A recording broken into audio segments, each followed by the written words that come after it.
दोस्तों 10 अक्टूबर 2022 को बीबीसी ने एक स्टेटमेंट जारी किया है कि एंटीबायोटिक रेजिस्टेंस में कौन सी कंट्री टॉप कर रही है, और वो है हमारा देश भारतवर्ष, इंडिया।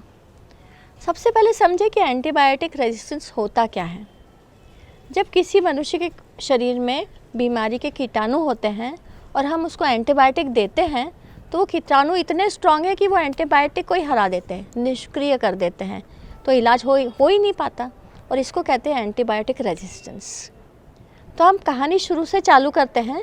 जब अलेक्जेंडर फ्लेमिंग ने पेनिसिलिन इजाद किया तो उन्होंने डिक्लेयर किया अब तो पूरे विश्व के इन्फेक्शंस ख़त्म हो जाएंगे और बीमारियां बहुत कम हो जाएंगी। पर हुआ पता है क्या, थोड़े ही साल बाद वो बैक्टीरिया कीटाणुओं ने समझ लिया कि हमको अपने आप को कैसे परिवर्तित करना है, और उन्होंने पेनिसिलिन को ही हरा दिया। अब हमारे देश में क्या हो रहा है और दूसरे देश में क्या हो रहा है, ये वस्तुस्थिति हम दोनों समझेंगे। हमारे देश में कोई भी इंसान दवा की दुकान पे जाके अपने आप एंटीबायोटिक खरीद सकता है और खा सकता है। दूसरे देशों में ऐसा अलाउड नहीं है।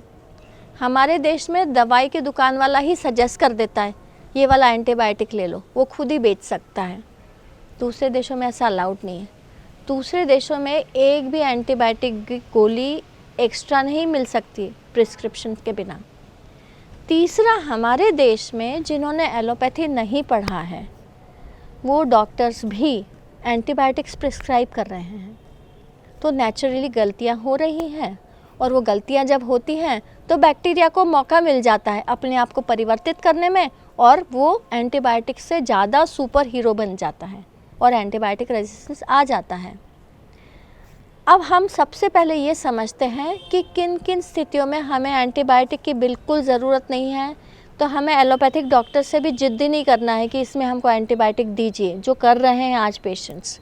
सबसे पहले कि सर्दी खांसी में अगर नाक पानी जैसी बह रही हो तो वो 100% गारंटी है कि ये वायरस है, और वायरस में एंटीबायोटिक की ज़रूरत बिल्कुल नहीं है। किस में ज़रूरत है? बैक्टीरिया में। दूसरा, अगर पतले दस्त लग रहे हों और ORS से काम अच्छा हो रहा हो, बच्चा एक्टिव है, सुस्त नहीं है, उसको हाई ग्रेड फीवर नहीं है, तेज़ बुखार नहीं है, और दस्त में खून नहीं जा रहा है या स्मेल बहुत ज़्यादा नहीं आ रही है, तब भी हमें एंटीबायोटिक की बिल्कुल ज़रूरत नहीं है। तो डॉक्टर से इस सिचुएशन में भी बिल्कुल जिद ना करें। ये सारी सेल्फ लिमिटिंग डिजीज़ेज़ होती हैं, अपने आप ठीक होने वाली डिजीज़ेस। और अपने आप ठीक कैसे होती हैं? क्योंकि हमारे अंदर इम्यूनिटी है, इसलिए चीज़ें ठीक हो जाती हैं। तीसरी सिचुएशन है कि अगर डेंगू है तो उसमें भी एंटीबायोटिक का कोई रोल नहीं है क्योंकि वो वायरस है। चौथा, मलेरिया में भी एंटीबायोटिक का रोल नहीं है क्योंकि वो पैरासाइट है। सबसे बड़ी हमारे देश में जो हास्यप्रद स्थिति हुई थी वो थी कोरोना वायरस के समय, जो केओस हुआ था। उस समय क्या हुआ था कि ऑलमोस्ट 10 दवाइयों का प्रिस्क्रिप्शन लोगों ने प्रिंट कर लिया था और रख लिया था। कोई भी कोरोना का पेशेंट आता था उसको प्रिस्क्रिप्शन हाथों हाथ रेडीमेड दे देते थे। व्हाट्सएप पे भी वो चल रहे थे, और उसमें भी मैंने देखा 2 से 3 एंटीबायोटिक्स थे, तो वो भी बहुत गलत हो रहा था। दूसरे देश के डॉक्टर्स हमारे देश पे हंस रहे थे। तो हमें ये समझना है कि जिन जगह पे एंटीबायोटिक की ज़रूरत नहीं है वहाँ एंटीबायोटिक नहीं यूज़ करना है, क्योंकि इस गलत यूज़ से ही वो बैक्टीरिया स्मार्ट हो जाते हैं और एंटीबायोटिक्स को हरा देते हैं, मतलब एंटीबायोटिक रेजिस्टेंस बढ़ जाता है। हम चिंता क्यों कर रहे हैं एंटीबायोटिक रेजिस्टेंस बढ़ जाने की? हम इसलिए कर रहे हैं कि जब हम कोई ICU में एडमिट हो और उसको सीरियस इन्फेक्शन हो तो वो कीटाणु एंटीबायोटिक से मरते ही नहीं हैं, क्योंकि वो स्मार्ट हो चुके हैं।